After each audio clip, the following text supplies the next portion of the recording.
you guys? It's your boy Cam back with another football frame of mind time machine, man. We are going to continue our run through the 70s, all right? If you're wondering, it's kind of light in here, recording this a little bit early, right? Typically record at night, a little bit more peaceful, quiet too. But recording in the middle of the day today, but we're gonna keep it going, right? We're gonna keep running through the 70s. We just finished 72, the undefeated Miami Dolphins, their famous season that they will never let us live down, but rightly so, right? So we continue with 1973, the year my mom was born, right? Shout out to my mom. But we are going to continue. But before we do that, like and subscribe to the channel. We got a lot of stuff for y'all to check out, man. Live shows.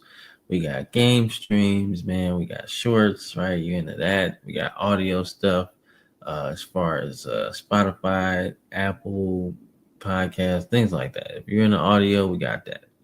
But also check out the Villain Sports Media Network, man. A lot of us have put a lot of effort into our shows, man. So we just want the support, man. That's where you can get all of our shows. So check it out. We got everything you need. So without further ado, let's get started, man. So 1973, right? Your defending champs are the Dolphins. And they had a really good season, as we talked about, right? So we'll get into the champion a little bit later. But we got to start off with the awards, man.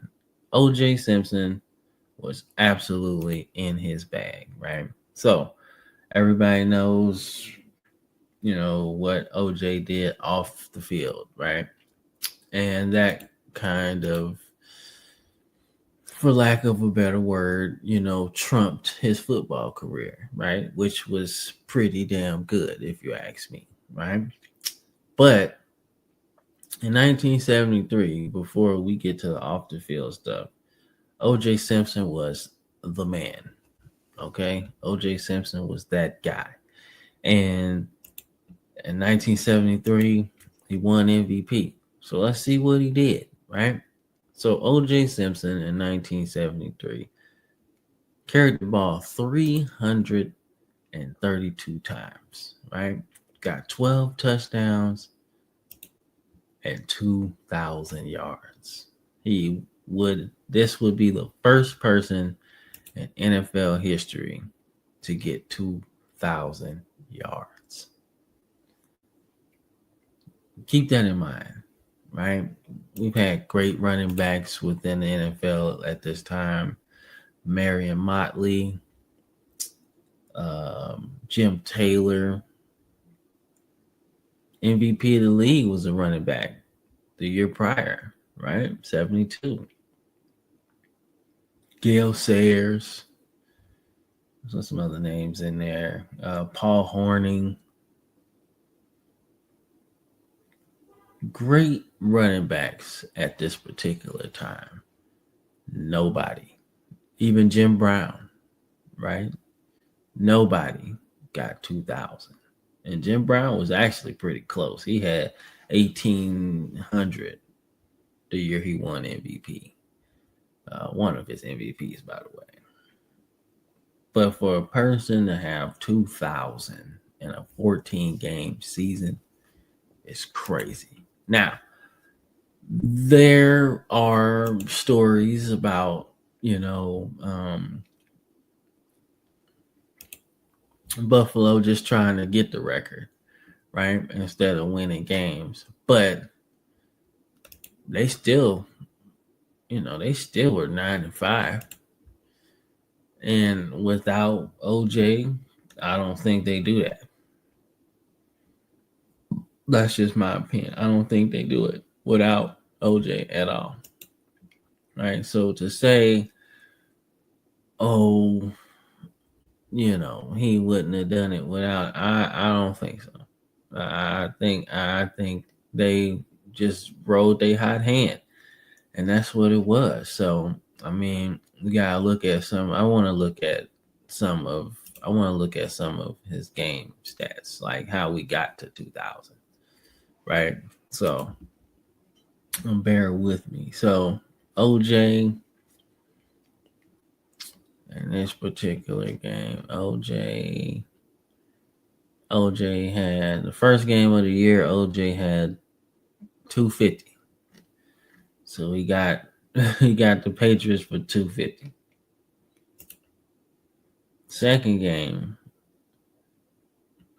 not so much. But the Chargers kind of stopped him a little bit. But you got 100 in that one, right? Let me see. Then he was going head to head with John Riggins, and that was the Jets, and they won that motherfucking 9-7. He had 123 in that game. Let's see. Go Russian. Ooh, he had 171. So we in game. What is this game? What was that game? 3-4, week 4. Wow, that's crazy. Tom Sullivan ended up with 155, so that was a pretty good game. But 171 is crazy. Let's see what he have in week 5. Week 5 was 166 and 2 touchdowns. Buffalo definitely won that game. And then they played the defending champs in week 6. Chill game. He had 55, which definitely slowed down his pace. But at this point, he didn't have multiple 100-yard games. So if you're the Dolphins, you got to try to stop that shit. I mean, like, he ain't about to get us for 100. But then they go to Kansas City, play Kansas City Chiefs. And he back on his bullshit, 157, 2 touchdowns. Jeez. So then he plays the Saints, and they actually lose to the Saints, and they're pretty bad at this time. And he gave him 79, so kind of slowing down his pace a little bit the last 2 out of 3 weeks. All right, so we're in week 8 now. So week 9, they played wrong team.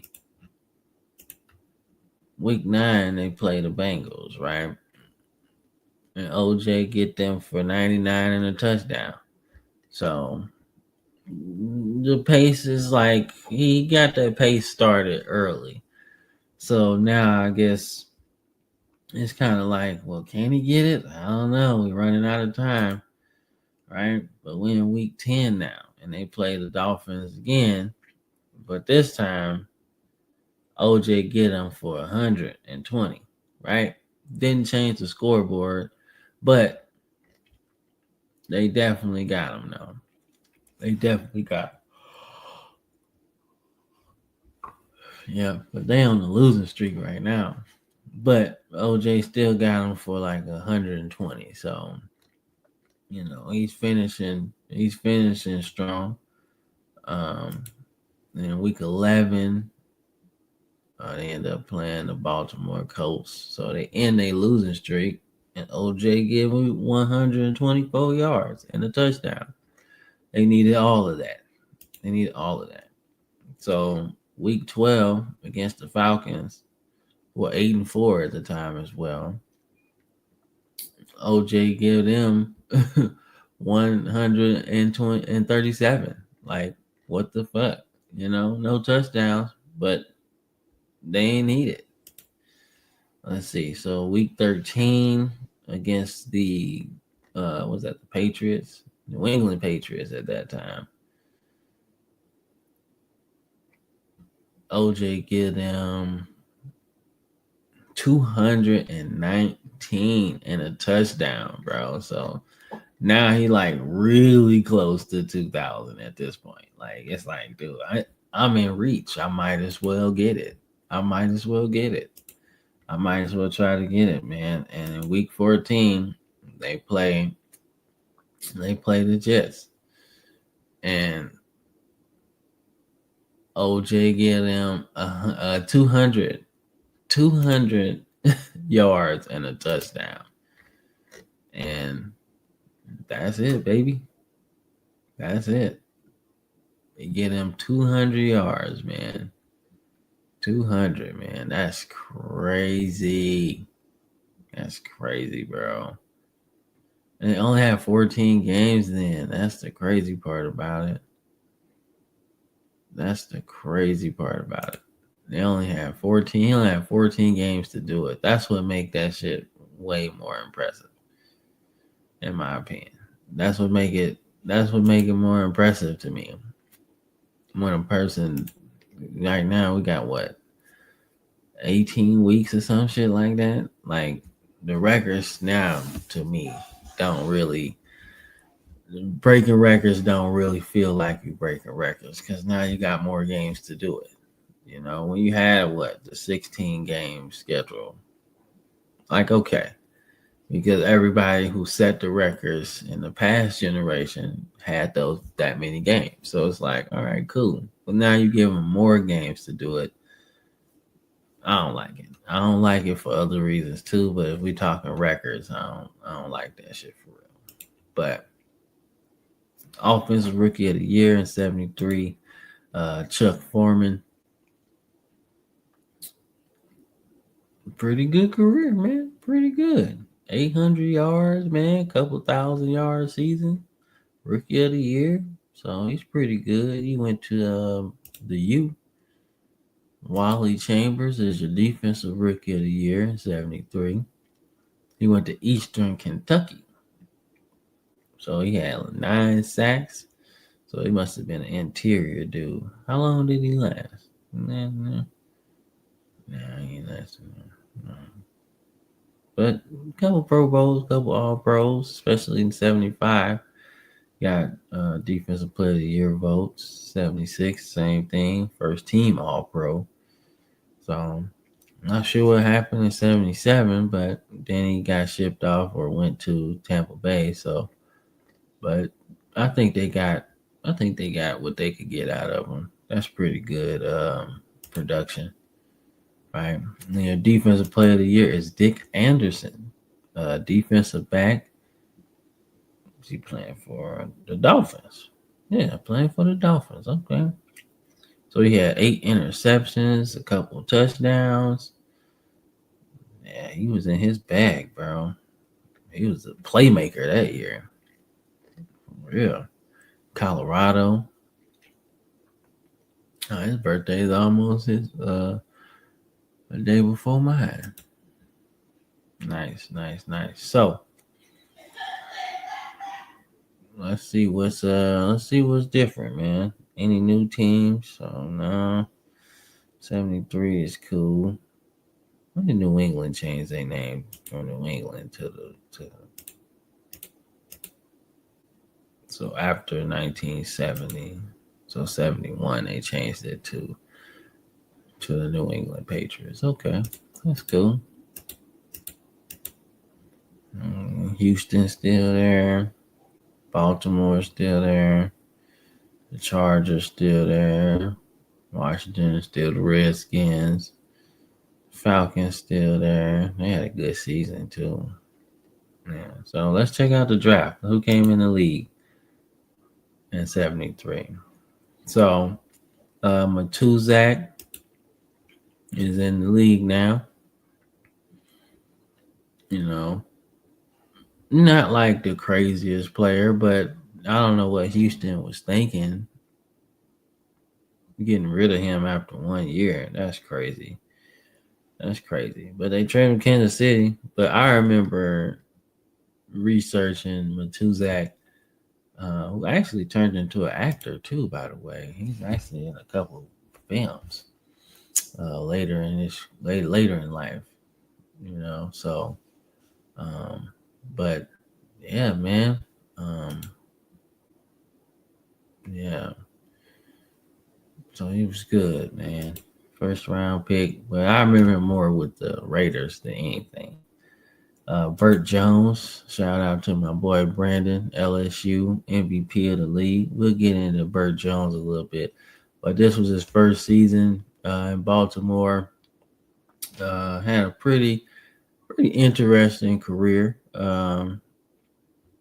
but he had some success, and I think had Baltimore been a little bit better, because this is after you have good quarterbacks and um, Johnny Unitas, Earl Morrall, right? Those guys won MVPs, NFL championships.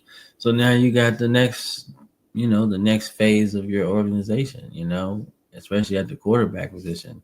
What are we going to do, right? And Burt Jones was a good pickup, man, and he got a lot out of him. So that works out, right? The New England Patriots end up taking John Hanna from Alabama. Just one of the best linemen to ever play the game, like, period. He went through some tough years, though. He went through some tough years, man. Um, Including, like, he lasted all the way into 1985, when they went to the Super Bowl against I want to say the Bears. Yeah, they went all the way there, right? So he stuck it out through some rough seasons, man. Rough seasons. 73, his first season was rough. 7-7, 3-11. Like 76 was better, and 77 was better, right? 78, right? Look, he stuck through some tough seasons, man. 81, right? 2-14. You know what I'm saying? Right? I think 82 was a strike year, so we're gonna get into that. That's gonna be fun. But 83, 88, 9-7. You know what I'm saying? But 85, like I said, they go all the way to the Super Bowl, and that was like his last year, right? And at that point, he's a 14-year vet. Like, dude, I don't want to do this no more. Just went through it all, right? So, um, there you go, man. So, who else was in this draft, man? Ray Guy. Ray Guy was drafted in the first round by Oakland. Um, and he Pro Bowler first year, 45 yards a punt, man. 72 yards is his longest punt. Like, that's crazy. He came out kicking. Let's see. Who else? Man? I want to say, is this the year that Dan Fouts comes out? Yes, it is. Yeah, it is. Dan Fouts. Yeah, Dan Fouts comes. He gets drafted in the third round out of Oregon. One of the best passers of his generation, right? I don't think he gets the love he deserves for revolutionizing the quarterback position into what we see today, right? I think without the seed being planted from Dan Fouts, we don't get the maturation process of the forward pass, right? Obviously, you got Sid Luckman, who started that forward pass type shit. Then you got the Bart Stars of the world, and then you got the Joe Namaths of the world, the Sonny Jurgensons, right? Those guys move the needle forward, right? But when I say revolutionary to the position that you play, it's not just moving the needle, but moving it all the way over. Like, oh shit. Like, let's think about what we can do with our offenses because our quarterback is so talented, right? Johnny Unitas was a needle mover, right? Sonny Jurgensen was a needle mover, should I say, right? Think of guys like that, like Fran Tarkenton, Roger Staubach, having a mobile quarterback that could kind of escape and move around, and it created more offense for you than you could think about. That's what Dan Fouts did, in my opinion. Between him, being talented as he was, um, while also having the weapons around him to just spread the ball around. Let's play wide open. Let's play fun. Let's play fast. Right? Now, obviously, when you playing wide open and you just throwing the ball around, having fun, that's what you do. That's what you do, man. That is what you do. Right? So I'm curious to see when Don Coryell took over. Okay, so it's 1978. So I'm using that as a reference to kind of put a bow on my point. Okay, so here's the thing. So Dan Fouts, obviously, when you look at how he played, in a sense, he took passing to a whole nother level. I think we might go a couple years and you won't see a 4,000-yard passer. I've been doing this for a few minutes, or not a few minutes, but a few days now, going through all of these stats and stuff, and I've only seen one 4,000-yard season so far, and that was Joe Namath, right? And Joe Namath, like I said, was a needle mover, right? In terms of confidence, style, winning off the court, off the field, should I say, right? He was a needle mover in that regard, right? So you have to think about what Dan Fouts was doing. And obviously we won't really be talking about him per se too much in the 70s. But when they got Don Coryell and they opened this offense up, oh boy. Oh boy. It got good. It got good. So shout out to Dan Fouts out there, man. Hope he's doing good because, man, he's important to NFL history, man. Important. And he deserves a lot he deserves a lot. He deserves a lot, man. So Dave Butts. Feel like I heard that name before. Sam Bam Cunningham. Yep. Yeah, Sam Bam Cunningham. Yep. USC. Did he get a Heisman? I don't think so. No, he didn't get a Heisman. But he was good though. And he was national champion too. Yeah. Yeah. Yeah. He was good. I wonder did he have to share time with like OJ and shit. Let me see that. I want to see that. Let's see. Did he have to share time with OJ in 1970?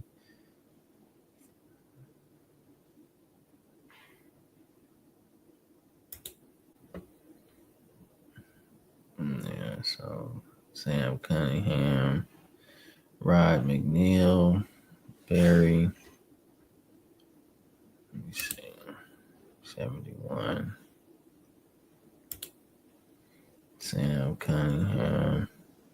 Aha, Lynn Swan on the team. When did Lynn Swan come into the league? Because we got to talk about that. 74? Okay, we definitely going to talk about him. That's good as fuck. Lynn Swan is a legend, dog. One of the best. 72.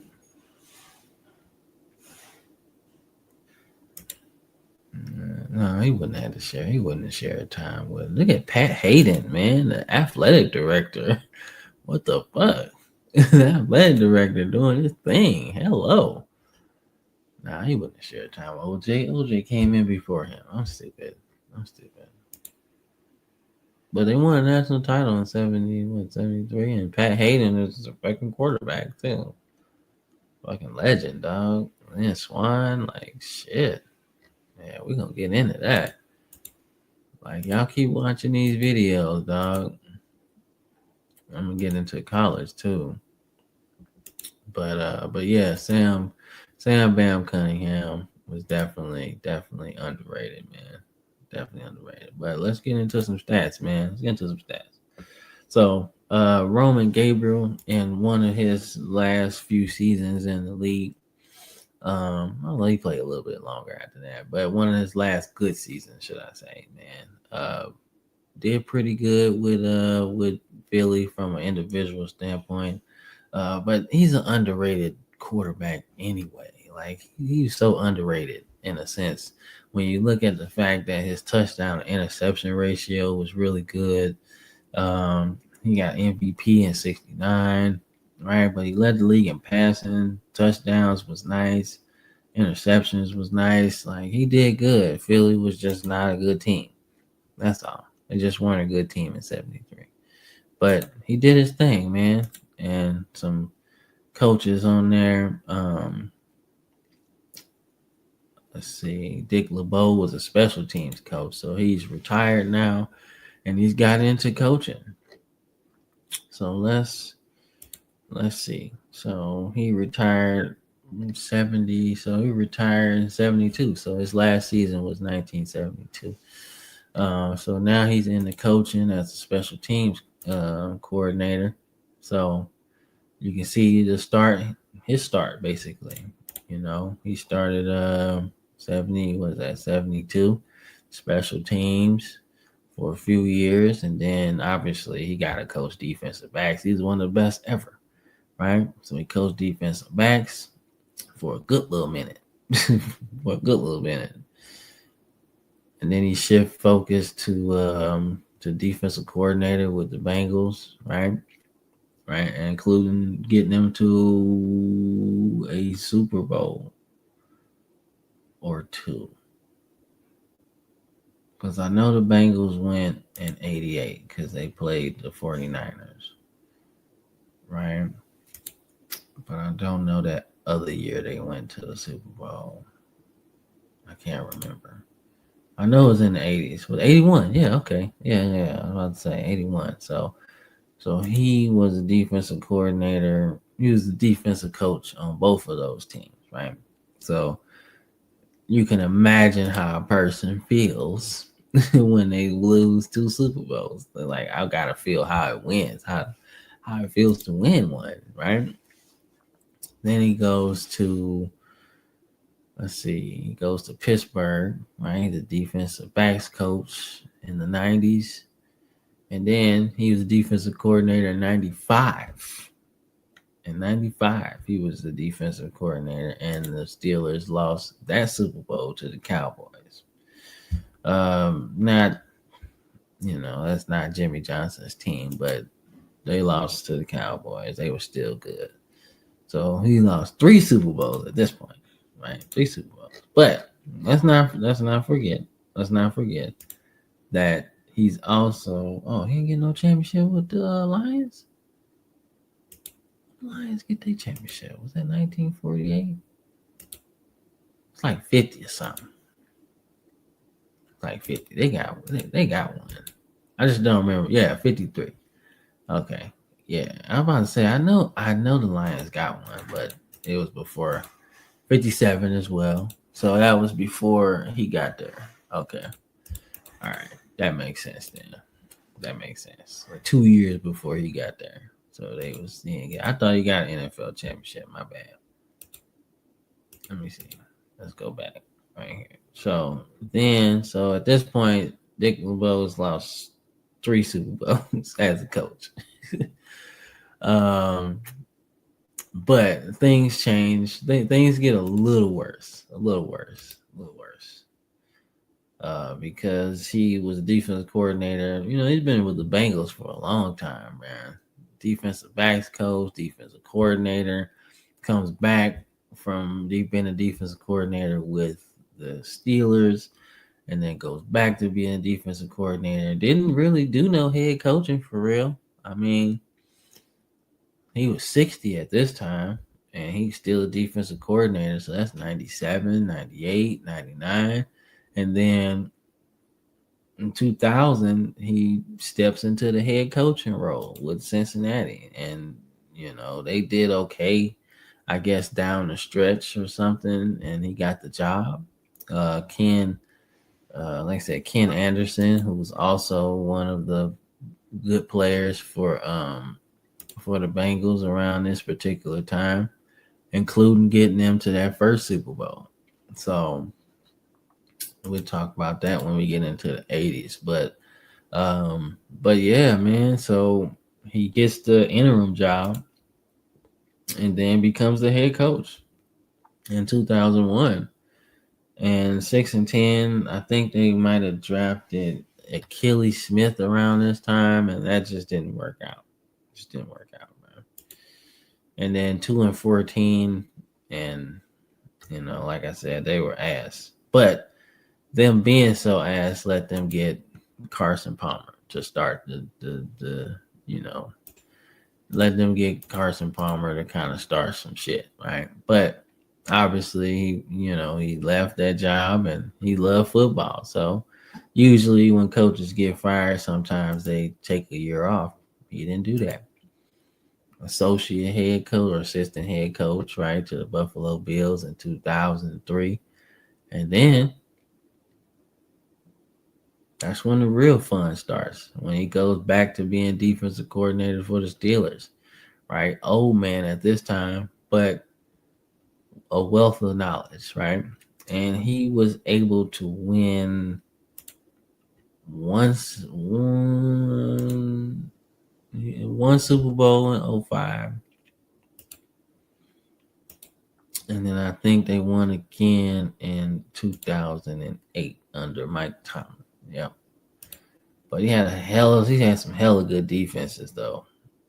Hella good, man. So yeah, man. So that's Dick LeBeau for you, man. But it's interesting to see how he got his start in '73 though, and how we got to this point. Right. So Jim Plunkett, one of his good seasons with New England around this particular time, um, because it was rough after that.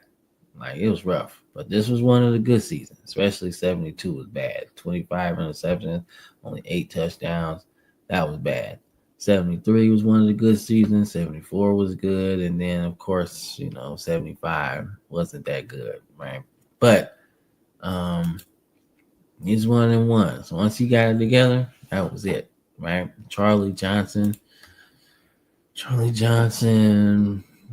remember that name before. Yeah, he was in the 60s pretty good. Yeah. But he had his last hurrah with Denver and pretty good, top 3 in passing yards, right? Ken Anderson, we talk about him a little bit more and when we get into the 80s, but still good with the Bengals, man. Still good with the Bengals, right? And like I said, this is the rise of Bill Walsh at this particular time. And Bill Walsh is still the quarterback's coach, right? So, but I'm going to be honest with you. When you talk about offense, he was damn near calling the plays, bro. He was doing all of that. All of that. He was doing every bit of that. It was basically his offense for real. Like, that West Coast offense was him. He was doing that. And you could see how good the quarterbacks was. I mean, like, they was good. They was doing pretty good. And they continue to win a bunch of games. And they do their thing. I mean, Roger Staubach, who's 31 at this time, and he only been playing like 5 years. But I think when you talk about wear and tear, he didn't have that much on him. So his body might have been 28, 27, right? So he was just entering his prime, even at 31, right? So, and I don't know if he like did any combat tours or anything when he like served in the Navy and everything, but that'd be interesting to research. But in terms of like football, he didn't have much wear and tear on him though, like even at 31. And this is the year that basically kind of he took over as the guy, right? You don't have to worry about Craig Morton anymore because I think he went to Denver at this particular time. So you don't have to really worry about that. But this is when Roger Staubach really took over as Captain America, basically. And he played damn good, right? So good touchdown interception ratio. Jim Hart, I don't know too much about Jim Hart, but solid, solid, especially with the St. Louis Cardinals. I want to say they were still there. They didn't go to Arizona till like the 80s. So they're still there. But remember a couple names I told y'all to pay attention to throughout the 70s. One of those names is Fran Tarkenton. Fran Tarkenton throughout the 70s continued to be one of the league's most exciting players. And Minnesota is going on their run of a couple Super Bowl appearances around this particular time. So um, they're good. Then you got Ken Stabler. Like I said, man, after that immaculate deception, as you asked the Raiders players the year prior in the playoffs, Ken Stabler turned out to be the one. And John Madden was like, hey, I'm rocking with him. And it was one of the best decisions he could make. Ultimately, they end up getting a Super Bowl um, under Ken Stabler. I want to say Ken Stabler got one. Yeah, one with the Raiders. Yeah, because he wasn't around 1980. Yeah, so he just got one. Look at Archie Manning, right? Just trying to build the Saints up, trying to, but it's gonna be. I think 24-year-old Archie Manning was probably like, man, we're gonna fix this, and we're gonna be all right. We're gonna be all right. Lord, did he know it wasn't gonna be all right because the Saints was gonna be bad for a very long time. Um, Bob Greasy, obviously one of the best quarterbacks of his era.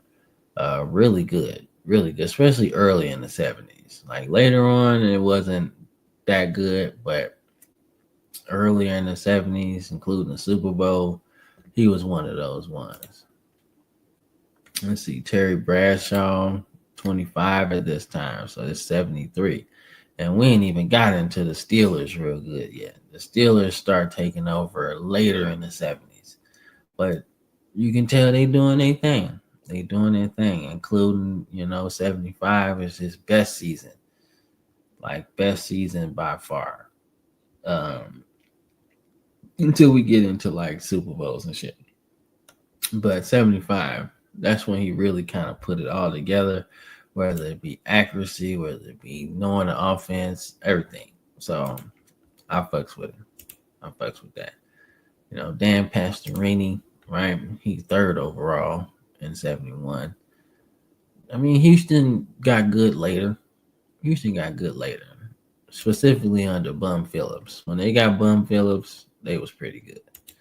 And Earl Campbell and stuff. Um, yeah, yeah, yeah. So they got John Brody still playing. Dan Fouts is in there. Bobby Douglas, like I said, one of my favorite mobile quarterbacks. Sonny Jurgensen, I want to say this is his last season. Is his last season? No, not yet. Not yet. He got one more. But he's going to the end. Steve Spurrier is actually starting, but he ain't do too much. Lynn Dawson, one of the best players from the 60s. Daryl LaMonica, one of the best players from the 60s, still playing. Johnny Unitas is now in San Diego, and this is his last season. Like I said, man, the one of the greatest quarterbacks to ever play. Really put the league on his back throughout the late 50s, the 60s, and into the 70s. So we got 3 decades of him carrying the flag for the NFL, man. Even before the merger, he was the guy. So I need y'all to understand that part. That's why I keep bringing it up. Earl Morrow, 39, still in Miami. Pat Sullivan, don't forget, He was the athletic director for Auburn. So he was good. Let's see anybody else. So we getting way down in the weeds now. But just some guys to pay attention to. Obviously, we talked about OJ Simpson, 2,000 yards. Like it wasn't even close. Like nobody was even close, man. Nobody was close to him. Nobody was close to stopping him, man. No catching him. Period. They didn't stop him at all. But nobody was close to catching OJ. Let's see. Brockington, I want to say he was he rookie of the year? Yeah, so he had another 1,000-yard season. Calvin Hill had a 1,000-yard season with Dallas. Let's see, Lawrence McCutcheon, Colorado State, 3rd-round pick, got a few 1,000-yard seasons with the Rams. That's pretty good. Pretty good, man. Considering running backs that the Rams have had, in my era, especially, that's pretty good. Pretty good. So Larry Zonka with another 1,000-yard season, right? This will be his last 1,000-yard season, but not his last solid season, though. Not his last solid season. Let's see, Dave Hampton. Somebody got 1,000 and then lost 1,000. I wonder if this was a dude, because one dude he had 1,000 and then lost 1,000 like on the last play of the game or some shit. Like what the man? But Floyd Little still doing his thing. Mercury Morris, 900 yards, 6 yards a carry. Like that's just bonkers, man. Larry Brown, MVP the year prior. Yeah, he slowed down a little bit after that. Not sure what happened, but Franco Harris, after winning Rookie of the Year, 1,000 yards in year one, right? Slowed down a little bit, but picked that shit right back up in 74. So let's see.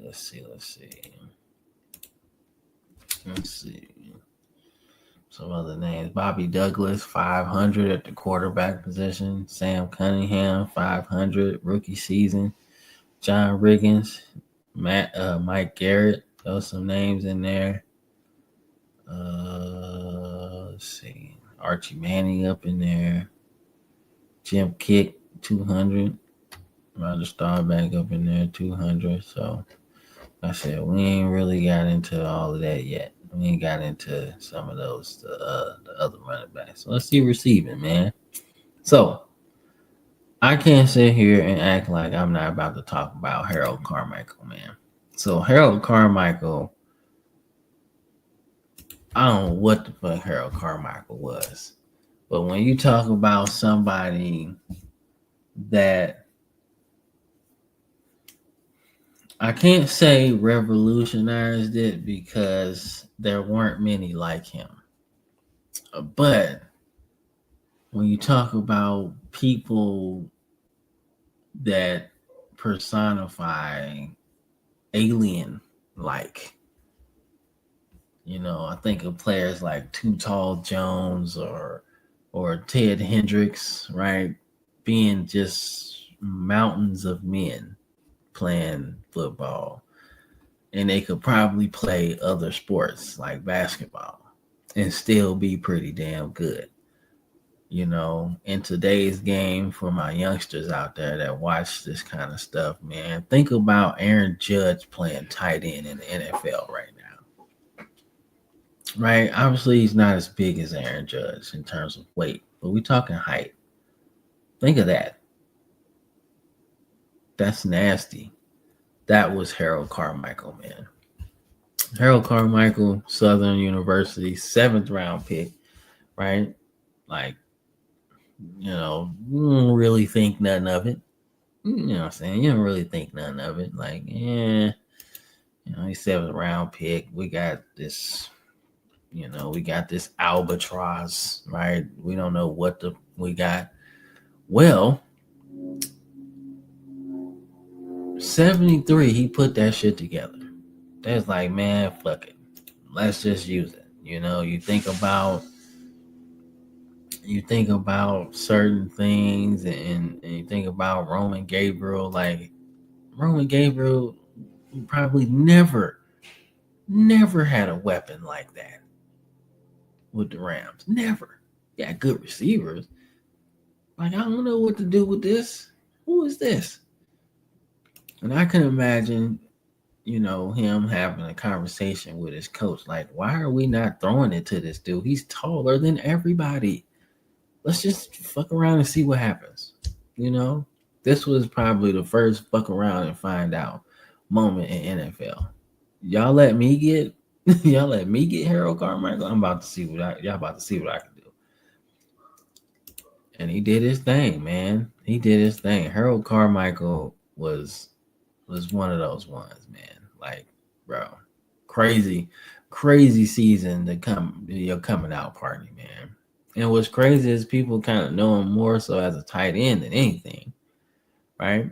You know what I'm saying? I see that more so than anything. I see him more as a tight end than anything. But like Philly just went through a rough stretch though, right? But once they got I want to say Dick Vermeil. Once Dick Vermeil took over in '76, like they started to use him correctly a little bit more. And like after that, he started having some. He had solid seasons anyway. But I feel like once Dick Vermeil got there, they started to do a little bit more. And also, I can't talk about Philly football without mentioning Ron Jaworski. Right, once Jaws got in there, that turned out to be a good thing. And I'm actually curious to when Jaws got on the team, bro. So it ain't 75. Dick Vermeil comes in 76. So they still got Roman Gabriel 77 is when Ron Jaworski comes on the team. Okay, so Ron Jaworski kind of followed the same path as Roman Gabriel. Started with the Rams, probably backup role more than likely, and then comes to Philly in '77 and they start having success immediately, right? So I want to say Harold Carmichael's like play kind of dipped because of the quarterback play in a sense, right? But he still put up some solid numbers, man. Like 11 yards per catch is crazy, right? But once Jaws got there and they got acclimated, yeah, that shit went up to 19, 16, 17, right? So, yeah. So, cold dude, man. Led the league in receiving, man. But yeah, it's still kind of like not passing ain't there yet. Jackie Smith, 33, still doing his thing. Roy Jefferson, 1,000 yard receiver. Um, Otis Taylor, 500. So we still not seeing like the consistent receiver play, right? Not yet. Not yet. Like, yeah, you got some years where people have like 900, and that's cool because around, I guess you'll say 73, 900 is your 2000 era 1,000 yard receiver, right? That's kind of where it's at, what I'm seeing, because I don't see it yet. Nobody's really embraced the fact that, man, we could pass the ball to win. I see way more 1,000 yard rushers than I do, you know, 1,000 yard receivers. Now, don't get me wrong. I felt like in the AFL, they was having way more fun, bro. They was slinging that shit around. Honestly, they really didn't care who they threw the ball to. They just wanted to throw that motherfucker. So, yeah. But who led the league touchdowns? Harold Jackson with the Rams. Who had the most receiving yards from? Ryan, was that Ryan Shanklin? God damn. And he was with Terry Bradshaw. Is that another receiver that we can talk about the Steelers have had? So Joe Gilliam, I had to talk about him too, man. So for a minute, he was actually the starting quarterback for the Steelers. He was. He actually beat out. Yeah, he beat out Terry Bradshaw. I want to say like 74 or some shit like that. Yeah, he beat him out. But after that, it was over. It was over. He had his little moment to shine. But after a while, it's like, nah, that ain't it. And I felt like it might have been a ploy to get Terry Bradshaw to really lock the fuck in. And boy, did he. But yeah, Joe Giglio did beat him out. But I think, like I said, I don't think it was meant for him to really start. I just think it was a vehicle to get Terry Bradshaw to reach his full potential. And yeah, and it worked out, man. So let's talk about some defense, man, before we get into this playoffs, man. So defensively, like I said, sacks weren't official to 82. I have to say that every time. So take these stats with a grain of salt because we really don't know. Really don't know. But Bill Stanfield, 11th overall pick for the Dolphins, had 18 sacks unofficially. And didn't get no defensive player of the year votes. That's crazy. Hell no. Nah. Jack Youngblood had 16 sacks. He was a beast. Yeah, this was started his reign of terror, man. From 73 to 79. Boy, he was either all pro or a pro bowler. So he was pretty good, man. Berlin Biggs. I feel like I heard that name, especially in the 60s, yo. Let's see. Who else in there? Claude Humphrey, Carl Eller, of course, Fred Dyer and that thing. Lau Alzada still up in there. L.C. Greenwood, part of that steel curtain.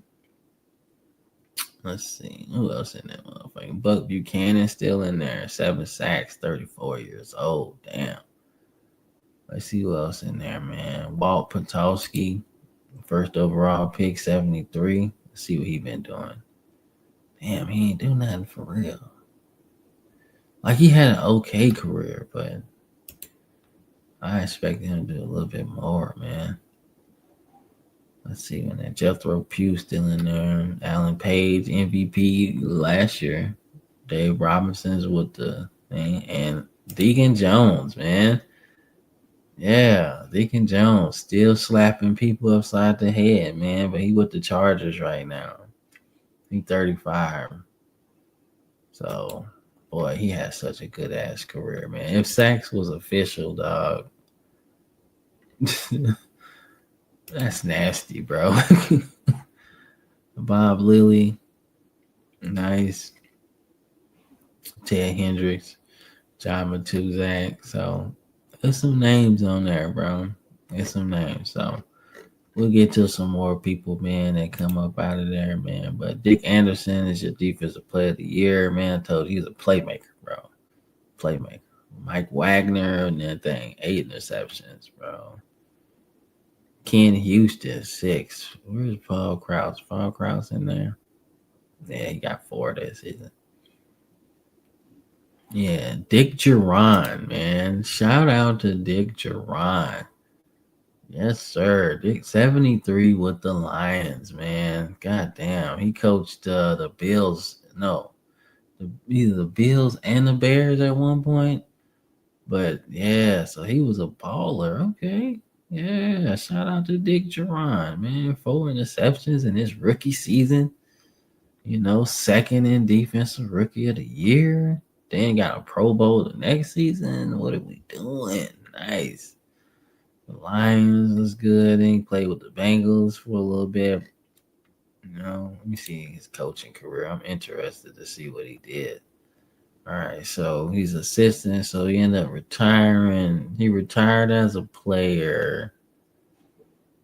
So he retired as a player after the 1980 season.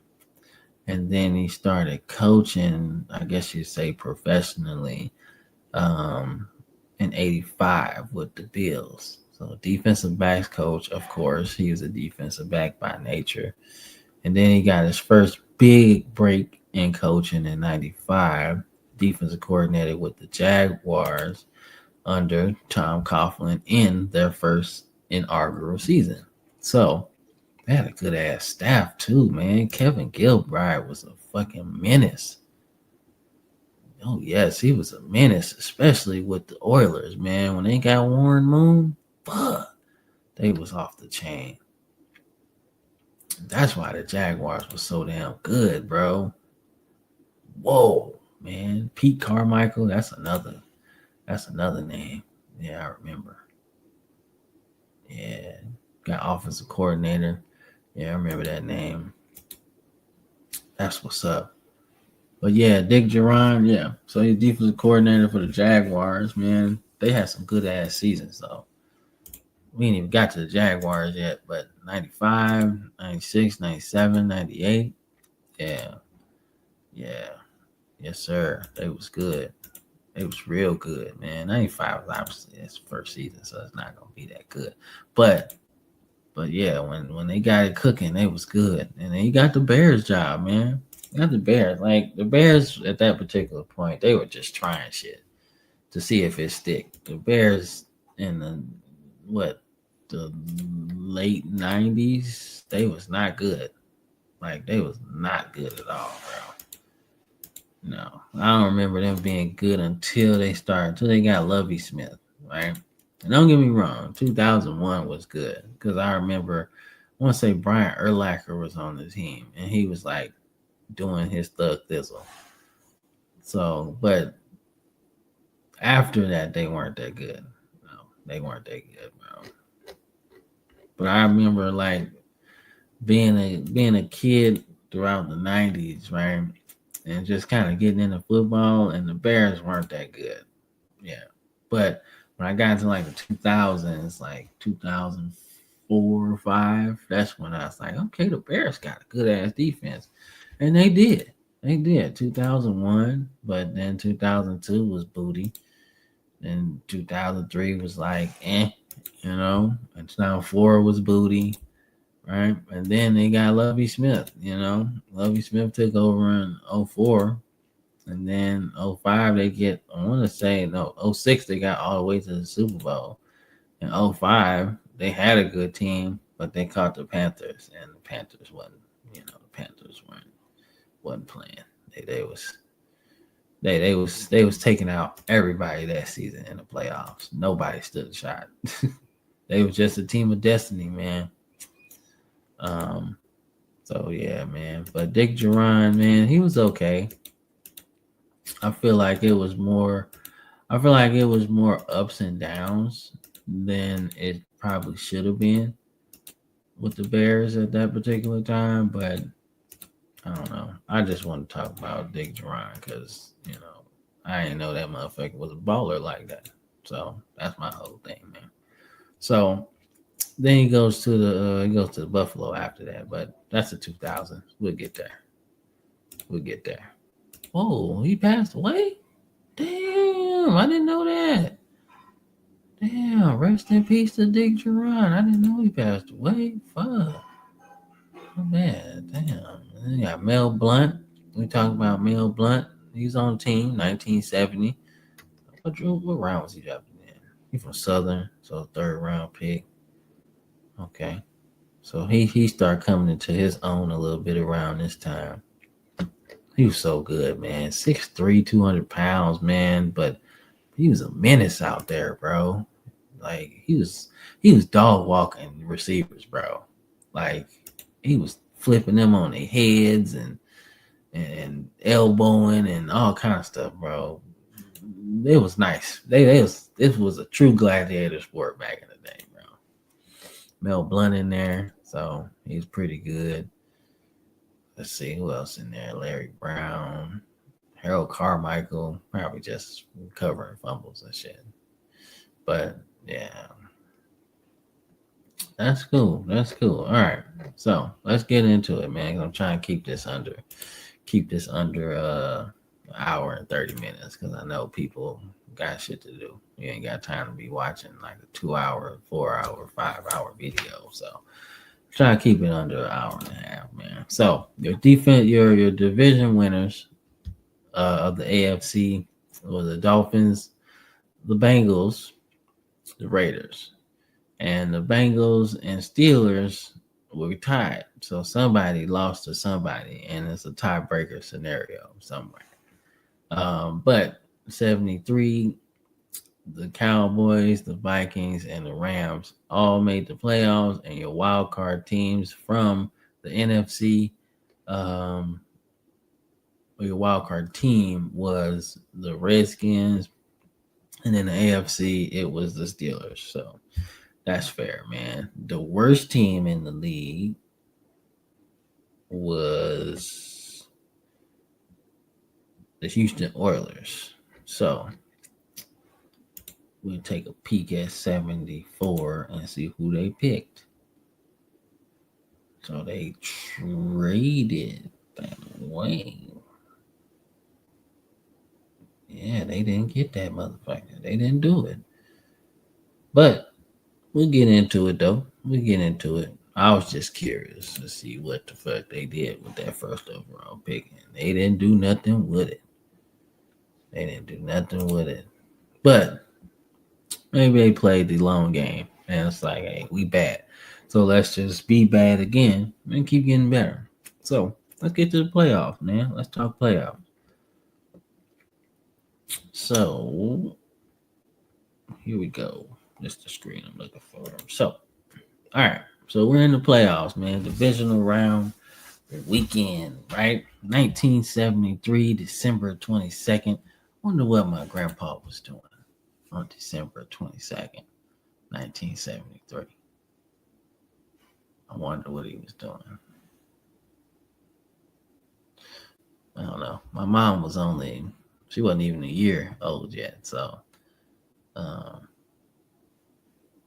yeah, she wasn't even a year old yet. So probably just doing dad shit. About to watch some football and shit. Probably telling my granny, like, leave me alone, woman. I'm watching the game. Nah, probably not. I don't know. But I was just curious. I was curious what he was doing around this time, man. About 20 years. About 20 years or so before I was even thought of. But nonetheless, man,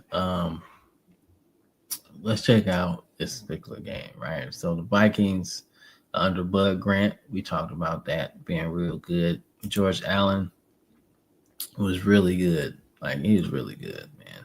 Really good. But, he only got one Super Bowl, appearance. But he had things. I think my grandpa would say that George Allen didn't like young players. So he got a lot of older players, right? And, hey, everybody likes their own type of team, right? So I think he said that to me one time. He didn't like young players. He liked older players. And that's fine. That's actually pretty interesting because not to go down a rabbit hole, but in other sports that I like to play, like sports games that I like to play, I really don't like younger players. I like older players. So it made sense.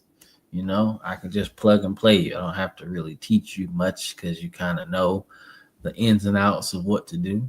And, and you probably develop physically as well, too. So I get his thought process, But in working this one, Minnesota wins this one, man.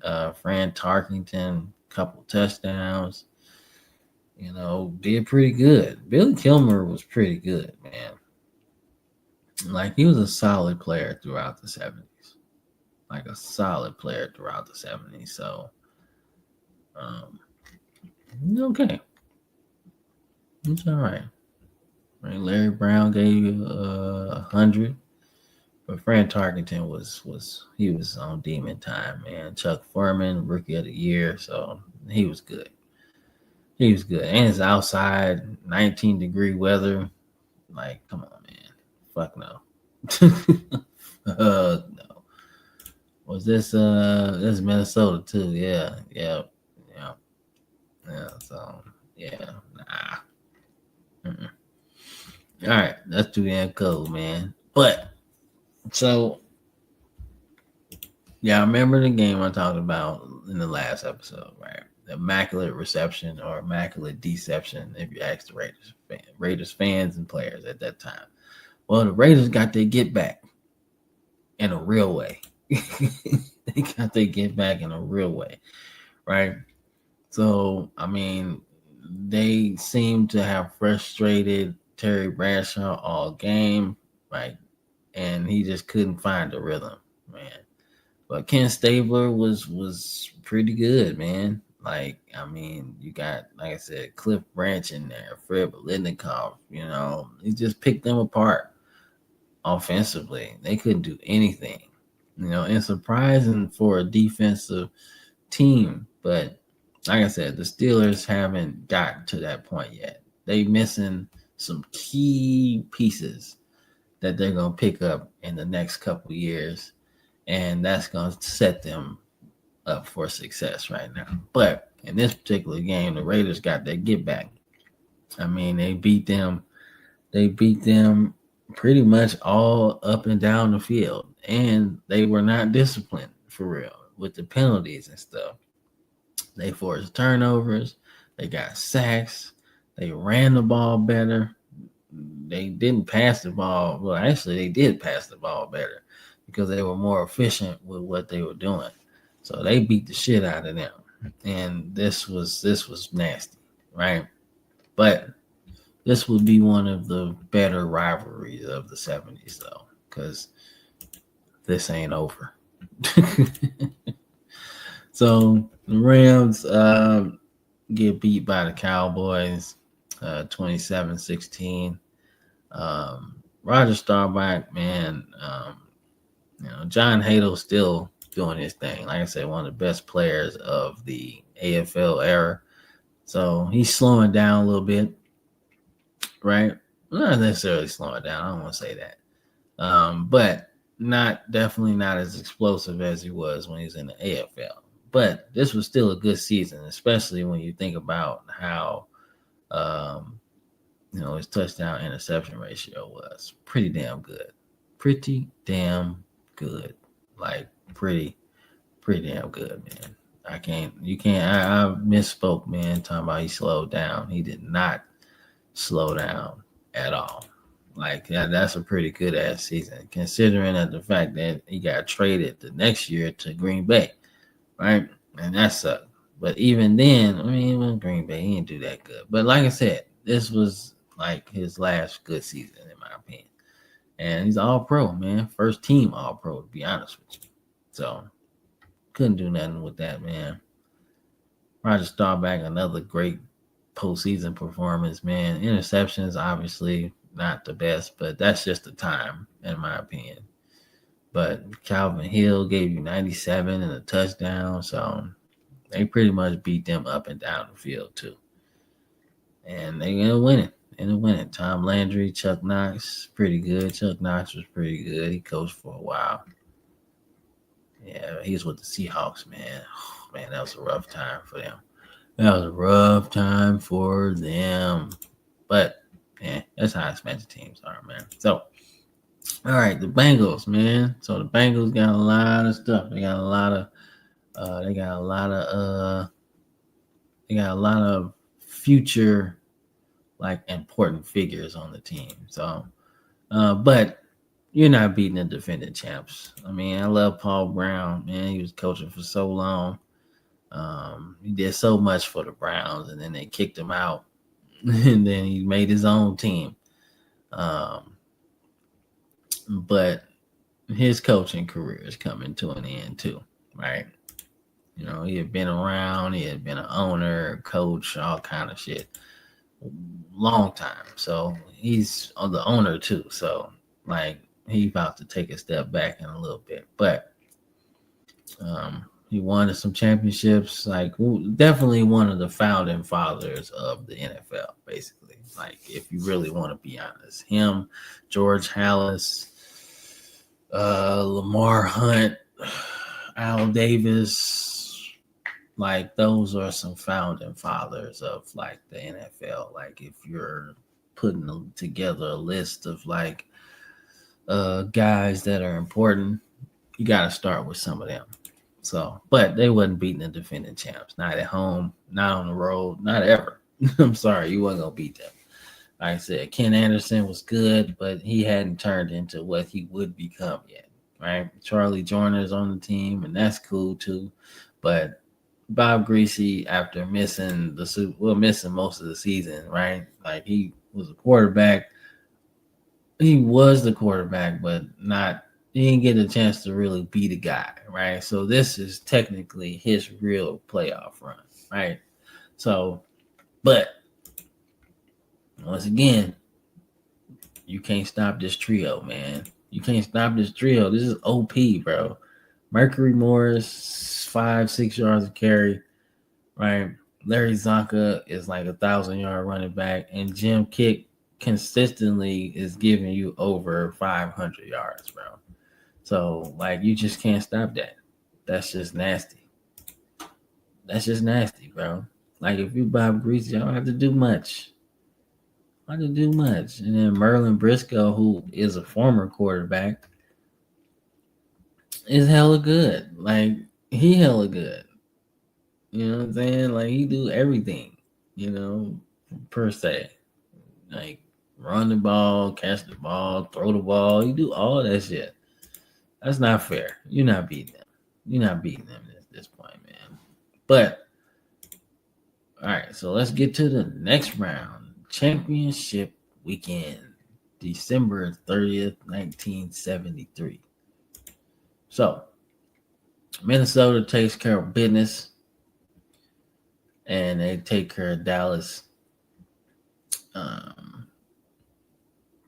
A solid Russian attack. I mean, they hit Dallas from everywhere on the ground. Chuck Foreman, 70 yards. Oscar Reed, 75 yards. Dave Osborne got some in there, right? So Fran Tarkenton gave you a nice little 16. Didn't really do much passing, but you don't have to when you dominating up front. And that's what they did, man.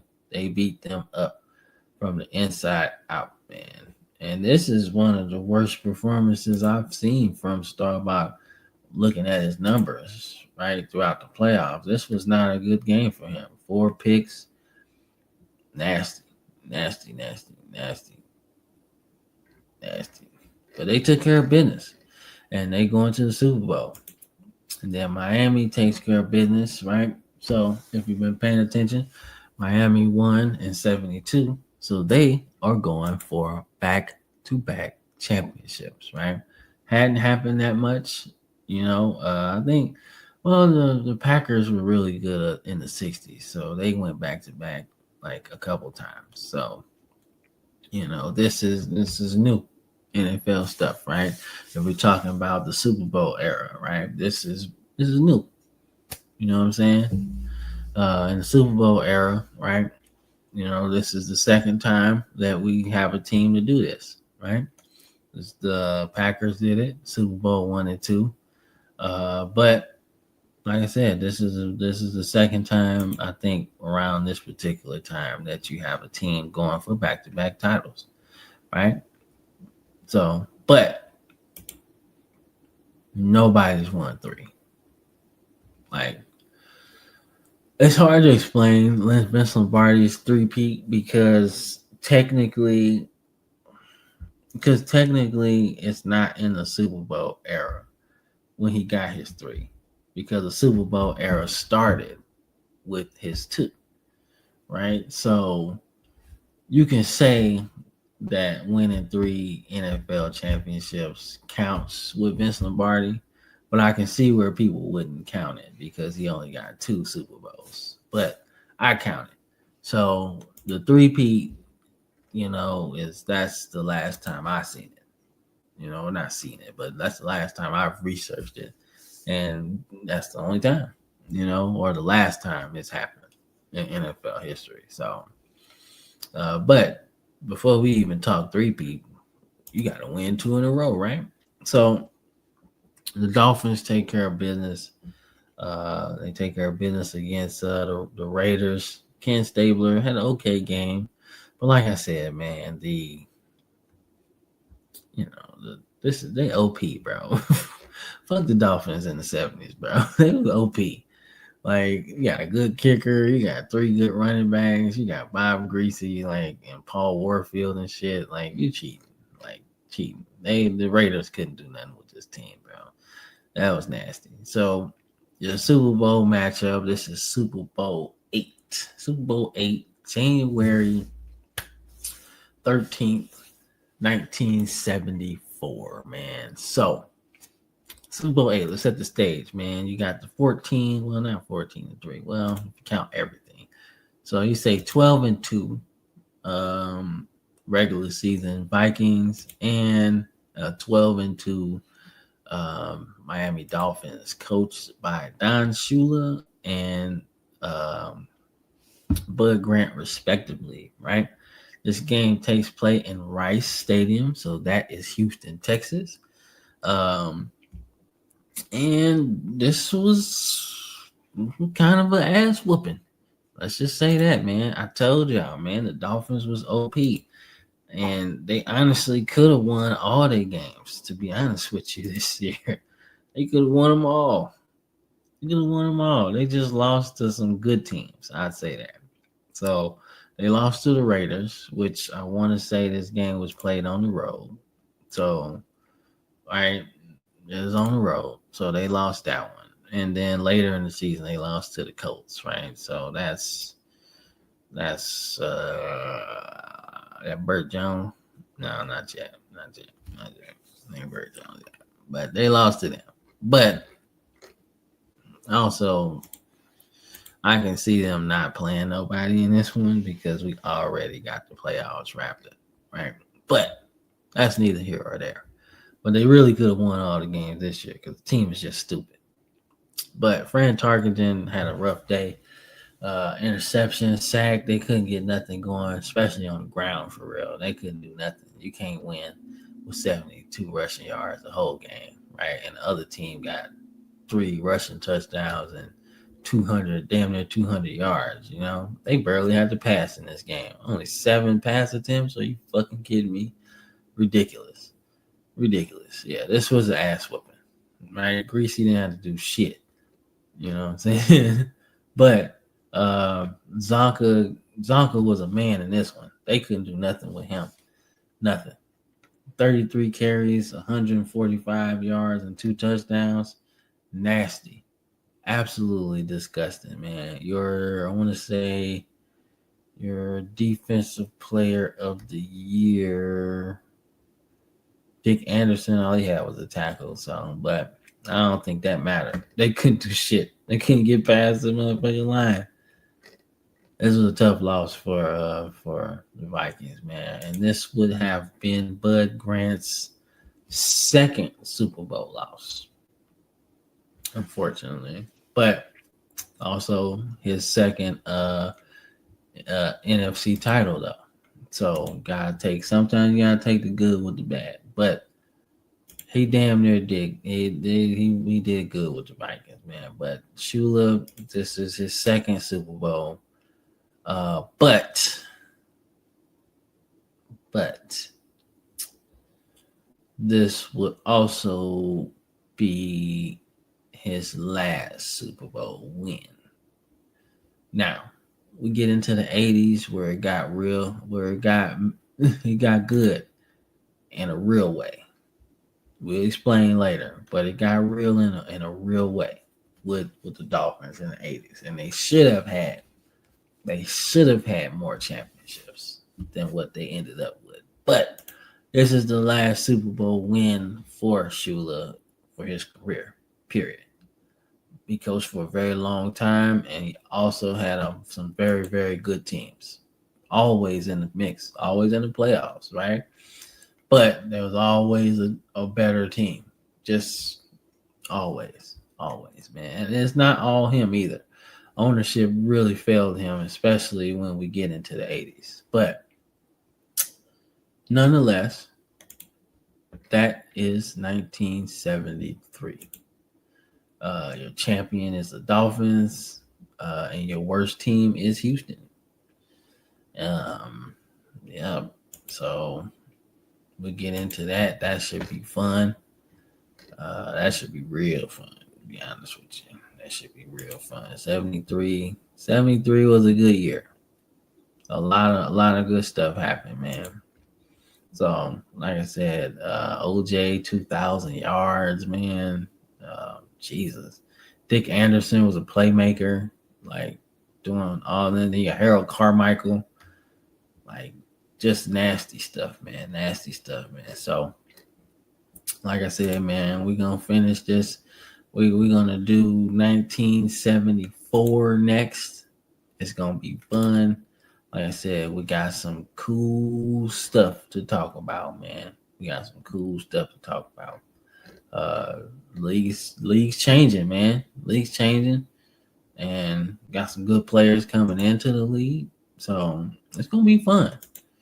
1974 is gonna be fun to talk about, man, because that's one of them years, man. That's like okay, all the dudes I've been talking about, they starting to come into their own, man. So we talk about it. Should be fun, man. But thank you for watching the football frame of mind time machine. Um, I appreciate the viewership, man. I appreciate all y'all. It's fun to do, peaceful and tranquil for me, and I appreciate it, man. So y'all keep on doing it. Keep on supporting the channel, like and subscribe, and I will see y'all on the next one when we ride through time.